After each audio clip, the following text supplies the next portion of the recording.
What would you do if you lost the person you loved most in this world? Would you scream, collapse, curse the universe for its cruelty? Or would you learn to stand in silence, to carry your grief with dignity, like a Stoic? In Happy Gilmore 2, the story doesn't begin with a laugh. It begins with a funeral, a single mistake, a golf ball gone astray.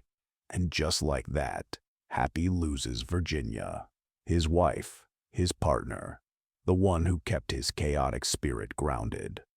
It wasn't the world's fault. It wasn't fate's fault. It wasn't even his fault. But the guilt was unbearable.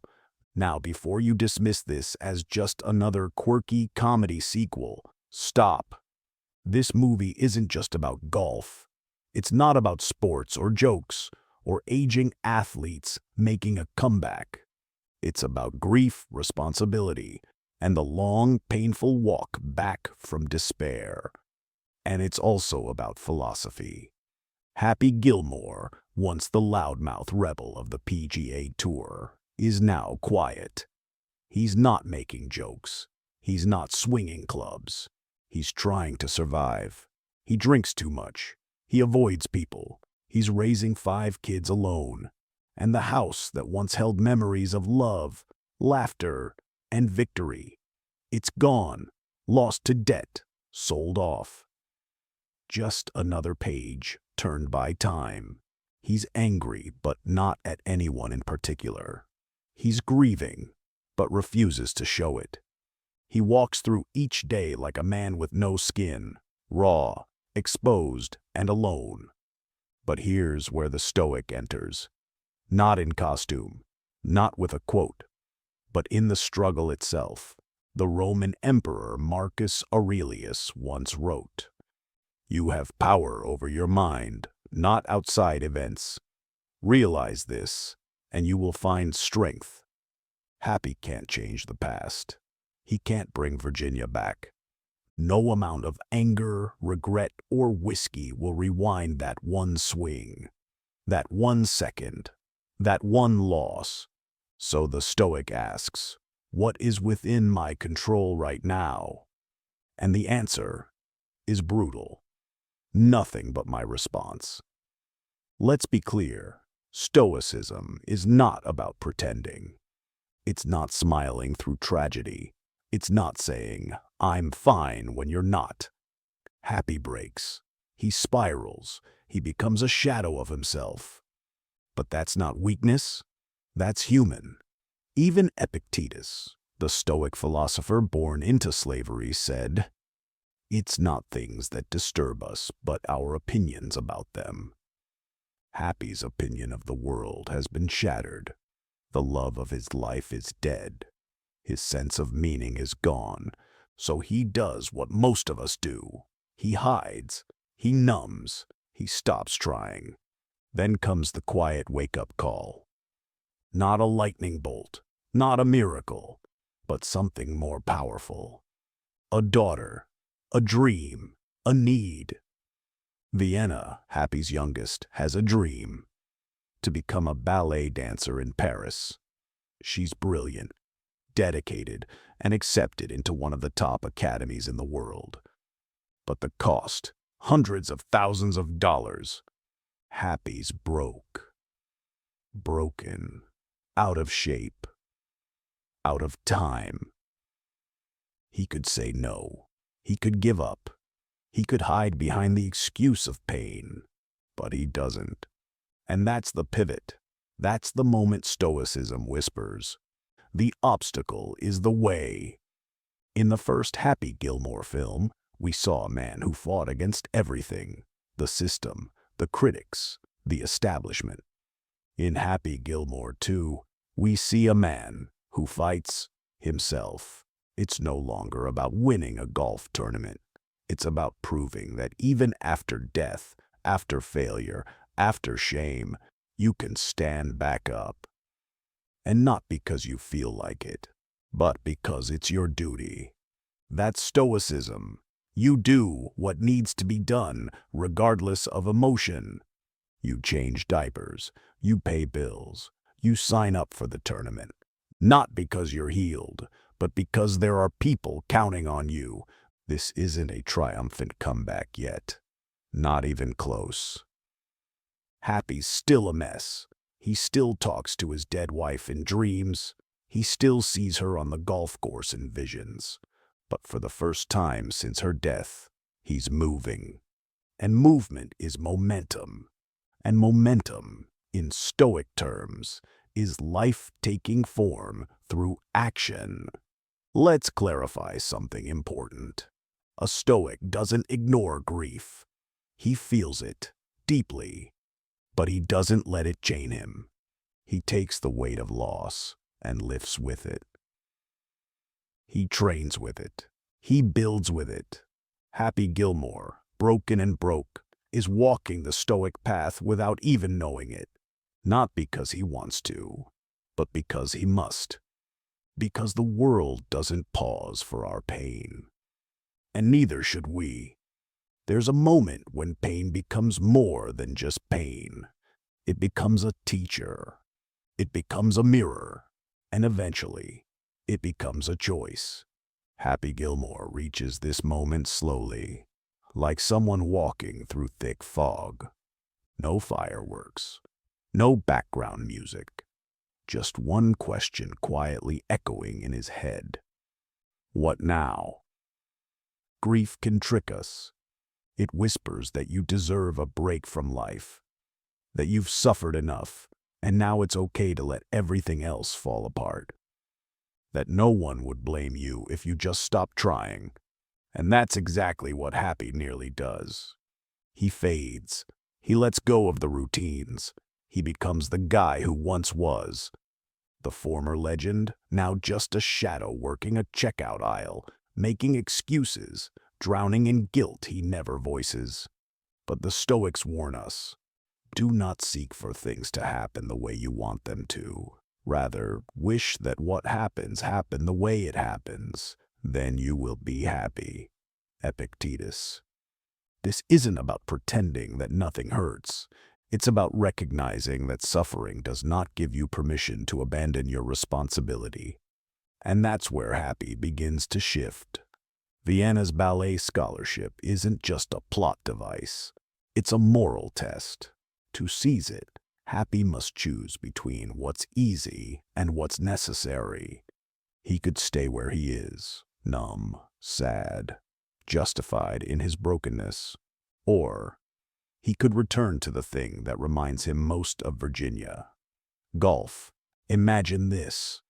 The very act that caused his wife's death is now the only way to help his daughter live her dream. That's not irony. That's Stoic tension. Zeno, the founder of Stoicism, taught that wisdom is found in alignment with nature, even when nature seems cruel. Happy must walk toward the pain, not away from it. And that's what he does. When Happy decides to compete again, he's not the same man who once headbutted golf etiquette for fun. He's older, slower, stiffer, but he's deeper. Because now he's not playing to prove himself. He's playing to provide. That shift from ego to duty is at the heart of Stoicism. Seneca said, "He who fears death will never do anything worthy of a living man." Happy no longer fears defeat. He fears letting his daughter down. Here's a Stoic truth. Duty is the anchor that holds the soul steady during storms. We often talk about grief in terms of healing, but Stoicism reframes it in terms of function. Happy doesn't heal from Virginia's death before he returns to golf. He just functions anyway. He wakes up, trains, embarrasses himself, gets mocked, falls over, pulls muscles, and returns the next day. Not because he feels like it, but because she needs him. That is the Stoic ideal in action. And strangely, slowly, that responsibility begins to rebuild him. In today's world, we confuse venting with processing. We think the more we talk about pain, the faster it leaves. But Stoicism reminds us, excessive complaining is often a form of resistance, a wall we build to avoid change. Happy doesn't rant. He doesn't turn his pain into performance. He channels it. There's a key line in the movie where his old coach says, "You don't talk about it. You just swing through it." That's a Stoic metaphor if there ever was one, because pain is not a signal to pause. It's a call to tighten your grip, square your stance, and keep swinging. From the outside, it looks like Happy is trying to relive his glory days. But they miss the point entirely. He's not playing to prove he's still got it. He's playing to prove that pain doesn't define him, that loss doesn't get the final word, that even in the middle of ruin, you can rebuild, and not quietly, but with force. And this is where the modern Stoic differs from the passive philosopher stereotype. The Stoic doesn't sit and think his way out of suffering. He acts his way forward, one deliberate move at a time. When Happy begins winning small matches, there's no celebration, no fist pumping, no shouting.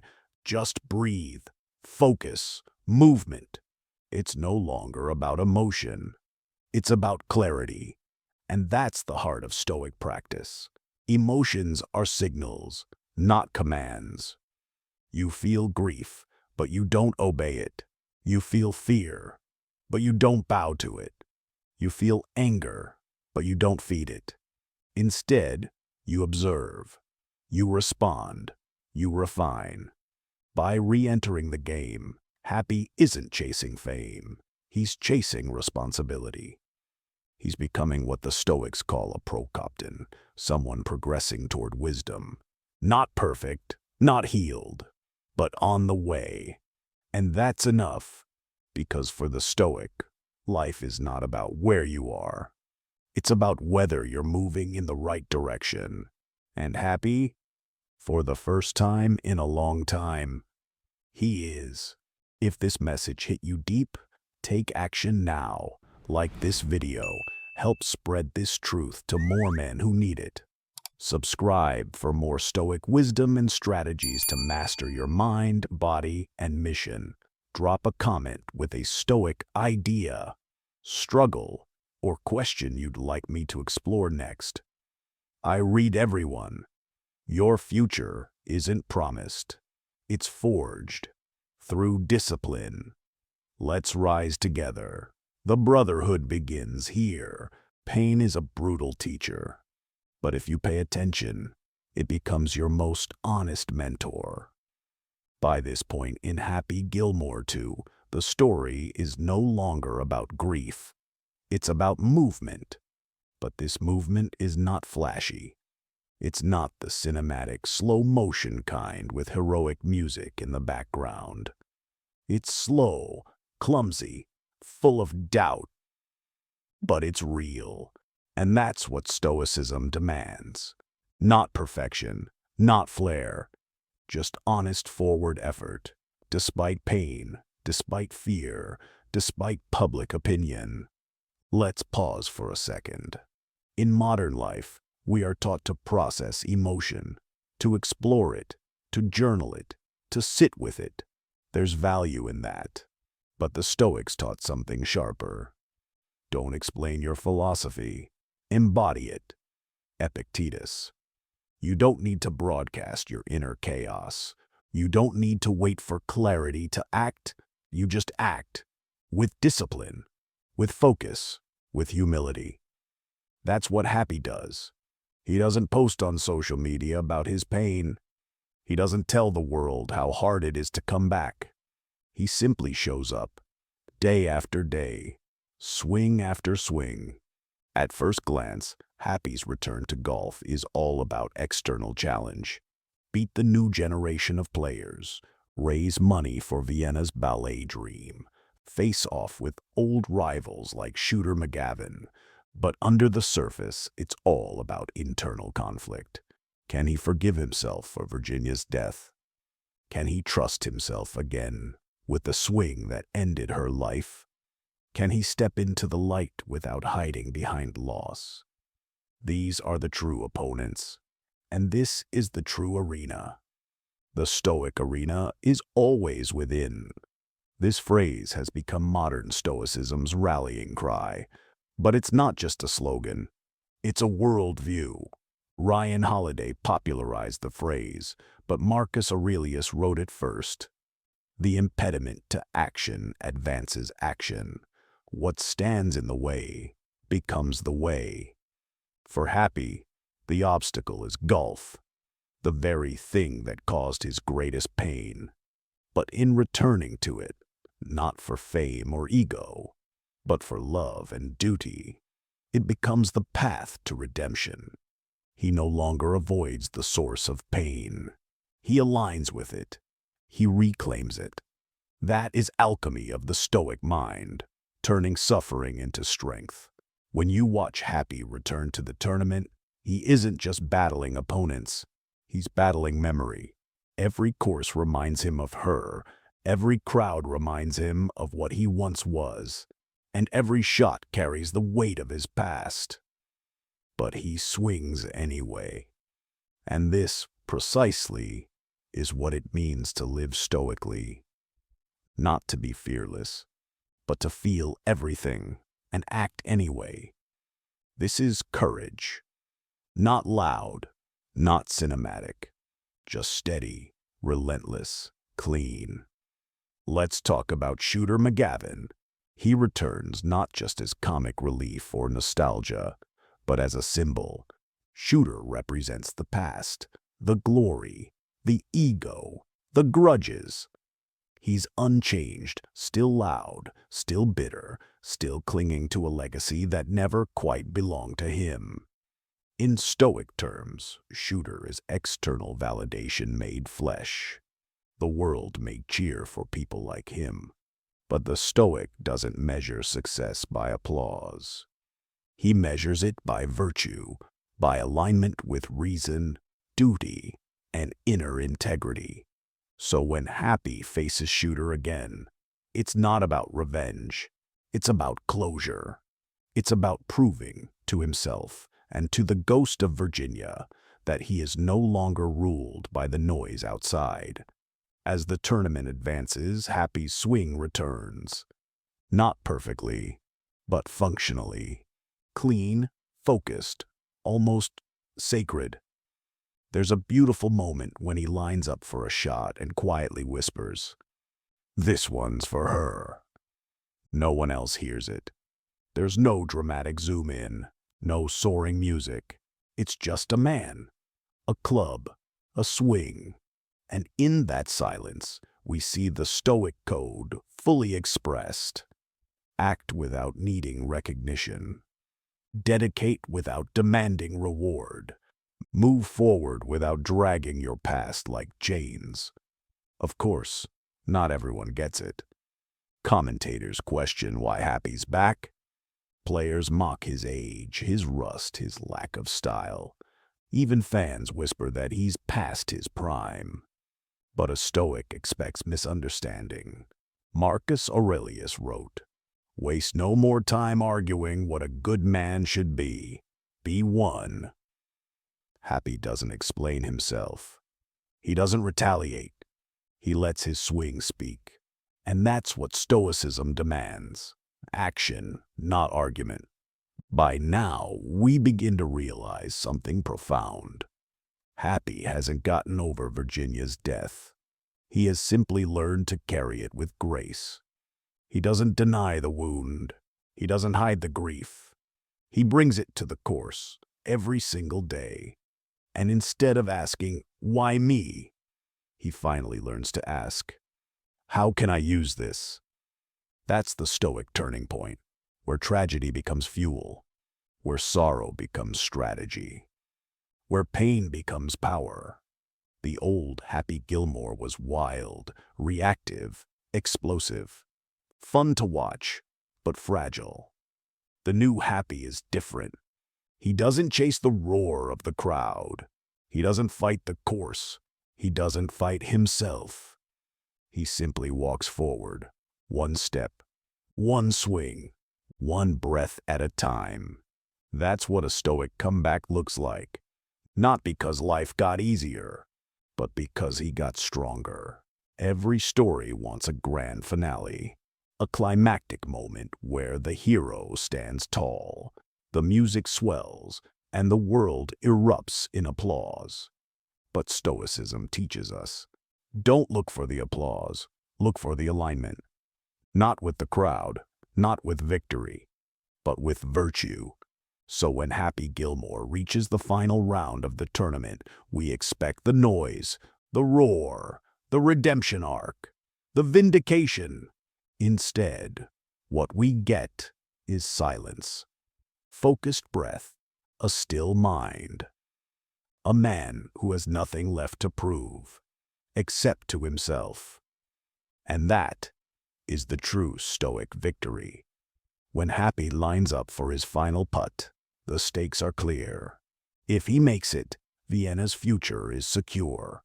If he misses, she may lose her chance at a dream. But here's what matters most. He doesn't tremble. He doesn't look to the crowd for strength.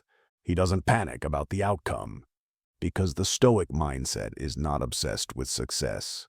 It is grounded in process. If you seek tranquility, wrote Marcus Aurelius, do less. Or rather, do what's essential. Do it well. Happy does what's essential. He swings. Clean, honest, present. The ball drops. The crowd erupts. But Happy doesn't celebrate wildly, because this victory was never about golf. It was about reclaiming his capacity to act, even in the shadow of loss. When the match ends, Happy doesn't hold up a championship cup. He holds his daughter, and that is the final lesson of this journey. Pain cannot take from you what is rooted in love. Not real love. Not love expressed through duty, through resilience, through quiet strength. Happy doesn't need the world's approval. He already has what he was missing. Not his wife, but the courage to live again. Let's step back and summarize the Stoic transformation. Acknowledgement of loss, without dramatization. Acceptance of pain, without indulgence. Redirected purpose toward responsibility. Sustained action in silence without complaint. Letting go of outcomes, focusing on the process. Happy didn't try to erase grief. He used it. He didn't fight the reality of death. He honored it by choosing to live fully again. One of the biggest misconceptions about Stoicism is that it makes people emotionless, detached, robotic, unfeeling, but nothing could be further from the truth. Stoicism doesn't reject emotion. It simply refuses to be ruled by it. Happy cries. He hallucinates his wife's presence. He walks through guilt and regret and sorrow. But he does not stay there. He moves forward, not because he doesn't care, but because he cares so deeply that he cannot afford to stay stuck. At the end of the film, we don't see Happy become rich. He doesn't reclaim fame. There's no mansion, no revenge, no dramatic comeback king title. Instead, we see something more meaningful. A man who showed his children how to carry suffering with grace. A father who gave everything for his daughter's dream. A human being who endured the unendurable, not by shouting, but by walking. That is the legacy of a Stoic. Not applause, not fame, but example. If you're watching this video, maybe you've lost something too. A person, a relationship, a version of yourself you miss. You may be carrying grief quietly, like Happy. You may be numb, tired, out of breath. But here's what Happy Gilmore 2 and Stoicism both remind us. You don't need to feel okay to move forward. You don't need perfect clarity to do the next right thing. You just need to take one step. Start with brushing your teeth. Start with showing up to work. Start with calling someone you love. Start with lacing your shoes, not to forget the pain, but to walk with it. Let the grief walk beside you. Let the fear be part of the journey. But don't give them the wheel. The Stoics never promised an easy life. They never said you would avoid tragedy. They simply said, when it comes, face it well. Happy Gilmore isn't a perfect Stoic, but in the quiet of his comeback, in the steadiness of his love, his action, his swing, he becomes something far greater than a champion. He becomes a man who refused to give up when it mattered most. And so can you, not in one giant leap, but in one quiet, courageous step at a time. If this message resonates with you, don't let it end here. Take a moment to breathe, to act, to write in the comments, still standing. Because sometimes that's the most stoic thing anyone can do.